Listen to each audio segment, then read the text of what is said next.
तर इंधन दरवाढीने सर्वसामान्य नागरिक त्रस्त झालेत। या वाढत्या दरवाढीवर उपाय काढण्यासाठी नाशिक जिल्ह्यातल्या इगतपुरीच्या दूध व्यापाऱ्यानं एक नामी शक्कल लढवली आहे। बेळगाव कुरे इथल्या काळू गोवर्धन यांनी दूध विक्रीसाठी चक्क घोड्याचा वापर केलाय।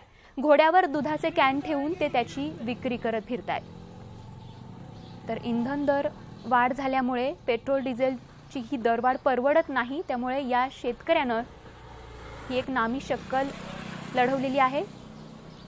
त्यांचा स्वतःचा दुधाचा व्यवसाय आहे, त्यामुळे आता दूध विक्री करण्यासाठी त्यांनी घोड्याचा वापर करायला सुरुवात केली आहे। दिवसेंदिवस इंधनाचे दर वाढत आहेत, त्यामुळे सर्वसामान्य नागरिक त्रस्त आहे आणि त्याचमुळे आता नागरिक अशा प्रकारचे वेगवेगळे उपाय या महागाईवर शोधताना आपल्याला बघायला मिळतात।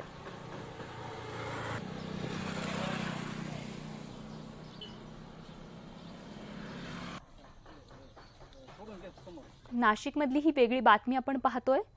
इंधनाचे दर वाढलेले आहेत, त्यामुळे या दूध विक्रेत्यानं अशा प्रकारे घोड्याच्या माध्यमातून आता दूध विक्रीला सुरुवात केली। आणि यानंतर बातमी मुंबई एअर इंडिया विमान अपघाताची। मुंबई एअर इंडियाचं विमान IX 611 चा अपघात टळला आहे। त्रिचीहून निघालेलं हे विमान एअरपोर्टच्या सेफ्टी वॉलला धडकल्यानं विमानाचा ATCशी संपर्क तुटला, त्यामुळे आज पहाटे या विमानाचं मुंबई विमानतळावर इमर्जन्सी लँडिंग करण्यात आलंय।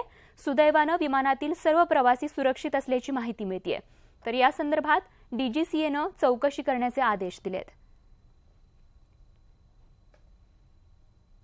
तर आज पहाटे या विमानाचा अपघात होता टळला आहे, मात्र सुदैवानं या विमानातील सर्व प्रवासी सुखरूप असल्याची माहिती मिळतेय।